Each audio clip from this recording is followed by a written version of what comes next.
نبی کریم علیہ السلام نماز پڑھا رہے تھے، ظہر کی نماز تھی، عصر کی نماز تھی، صحیح مسلم میں موجود ہے۔ حضرت ابو ہریرہ فرماتے ہیں نماز پڑھاتے پڑھاتے نبی پاک نے قدم آگے کیا، نماز پڑھاتے پڑھاتے قدم آگے کیا اور یوں ہاتھ اٹھایا پھر واپس کر لیا۔ اب نماز پڑھ کے نا تو سلام پھیرا تو صحابہ عرض کرنے لگے یا رسول اللہ صلی اللہ علیہ وسلم وہ نماز میں پیر بھی آگے کیا تو ہاتھ بھی اٹھایا، تو وجہ کیا تھی؟ پہلا سوال تو یہ ہے کہ آپ لوگ نماز پڑھ رہے تھے یا حضور کو دیکھ رہے تھے؟ تو صحابہ تو پہلے ہی بتاتے ہیں کہ بھئی ہم تو پہلی صف میں نماز اس لیے پڑھتے تھے کہ نماز بھی ہوتی رہتی تھی اور چپ کے محبوب کی دید بھی ہوتی رہتی تھی۔ حضور سے پوچھا یا رسول اللہ وہ نماز پڑھتے پڑھتے قدم آگے بڑھایا آپ نے تو پھر پیچھے کر لیا، کیا تھا؟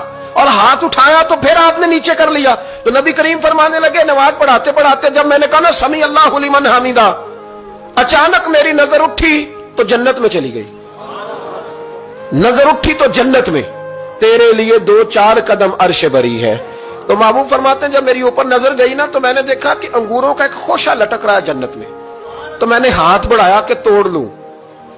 حضور کھڑے ہیں مسجد نبوی میں اور فرماتے ہیں کہ میں یہاں کھڑے ہو کے ہاتھ اونچا کروں تو میرا جنت تک پہنچ جاتا ہے۔ فرمایا میرا ارادہ ہوا کہ وہ خوشہ جنت کا توڑ لوں، اور ذرا میں نے پیر آگے بڑھایا ہی تھا تو میرے دل میں خیال آیا کہ جنت راز ہے تو راز ہی رہنی چاہیے، یہ راز کھول گیا تو مزہ نہیں آئے گا، تو میں نے پھر وہ ہاتھ واپس کر لیا۔ صحابہ کہتے ہیں جب نبی کریم نے یہ بیان کیا تو ہمارے چہرے نے تجسس سے کھیل اٹھے، تجسس سے ہم کوئی بات اور بھی سننا چاہتے تھے۔ تو محبوب فرمانے لگے اگر میں وہ خوشہ توڑ کے لے آتا اور تمہیں دے دیتا تم قیامت تک بھی کھاتے رہتے تو تم سے ختم نہیں ہونا تھا۔ یہ صحیح مسلم کی حدیث ہے۔ او بھائی میرے رسول کریم کے واقعہ معراج پہ شکوہ کرنا، کہنا سمجھ میں نہیں آتی کیسے گئے تھے، تو جو چاہے تو ہر شب ہو مثال شب اسرا، اس لیے کہ تیرے لیے 2-4 قدم